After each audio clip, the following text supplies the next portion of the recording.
سورہ بقرہ کی آیت نمبر 116۔ اللہ تعالیٰ فرماتے ہیں وَقَالُوا اتَّخَذَ اللَّهُ وَلَدًا، اور وہ یہ کہتے ہیں کہ اللہ تعالیٰ نے بیٹا بنا لیا ہے۔ سبحانہ، اللہ تعالیٰ کی ذات بہت اعلیٰ ہے ان تمام باتوں سے۔ بل لَهُ مَا فِی السَّمَاوَاتِ وَالْأَرْضِ، بلکہ آسمانوں میں جو کچھ بھی ہے اور جو زمین میں ہے وہ سب اللہ تعالیٰ کے لیے ہے۔ کُلُّ اللَّهُ قانتون، اور ہر چیز جو ہے وہ اللہ تعالیٰ کی فرما بردار ہے۔ اس آیت مبارکہ کے ضمن میں ایک بیک گراؤنڈ کو جان لینا ضروری ہے کہ عیسائیوں کے اوپر رومن کا بہت اثر تھا۔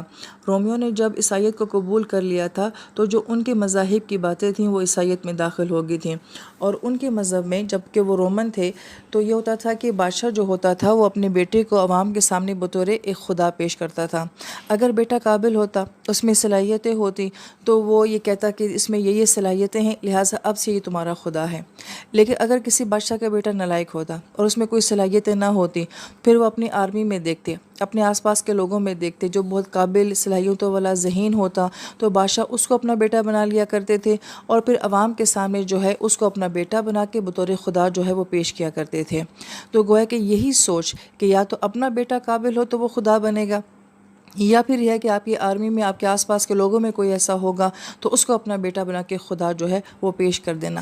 جب یہ لوگ عیسائیت قبول کرتے ہیں، کیونکہ پوری اسٹیٹ نے جو ہے وہ عیسائیت کو قبول کر لیا تھا، تو یہ باتیں جو ہیں وہ عیسائیت میں داخل ہوگی، لہٰذا انہوں نے کیا کہا کہ عیسیٰ علیہ السلام یا تو اللہ تعالیٰ کے ڈائریکٹ بیٹے ہیں، کیونکہ ان میں اتنی صلاحیتیں ہیں، اتنی موزانہ باتیں ہیں، اور اگر وہ ڈائریکٹ بیٹے نہیں ہیں تو کم سے کم عیسیٰ علیہ السلام کی خصوصیات کی وجہ سے اللہ تعالیٰ نے ان کو اپنا بیٹا اب بنا لیا ہے۔ وہی سوچ جو رومنز کی تھی، وہی سوچ جو ہے وہ کہاں آگئی؟ عیسائیت میں آگئی۔ لہٰذا ہمیں یہود و نصارہ کو سمجھنے کے لیے ان کی ہسٹری کو جاننا بہت ضروری ہے، پھر ہمیں جا کے یہ آیات جو ہیں وہ صحیح سمجھ آتی ہیں۔ تو اتخذہ یعنی کہ ان کی سوچ کو بیان کیا جا رہا ہے، ان کے نظریے کو بیان کیا جا رہا ہے کہ انہوں نے کس طرح سے یہ بات کہہ دی کہ عیسیٰ علیہ السلام جو ہیں وہ اللہ تعالیٰ کے بیٹے ہیں۔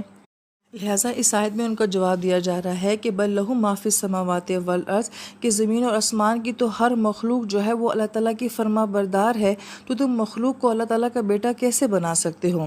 کل اللہ قانتون، ہر مخلوق اللہ تعالیٰ کی قانت ہے۔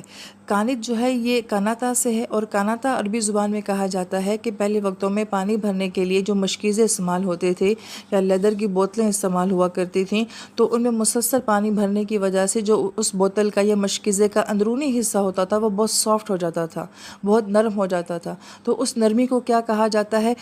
کاناتا کہا جاتا ہے۔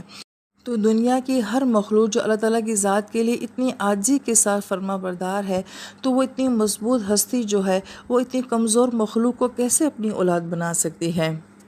تو جو ہستی اتنی اعلیٰ شان والی ہے اس کے لیے اتنے کم درجے کی بات کرنا سبحانہ ہو، اس لیے یہ سبحانہ قرآن پاک میں ہر اس جگہ پہ آتا ہے جہاں اللہ تعالیٰ کی ذات کے بارے میں وہ بات کی جائے جس کو اللہ تعالیٰ کی ذات ڈیزرو نہیں کرتی ہے۔ تو سبحان کہ اللہ تعالیٰ ہر طرح کے عیب سے، ہر طرح کی کمی سے وہ پاک ہستی ہے۔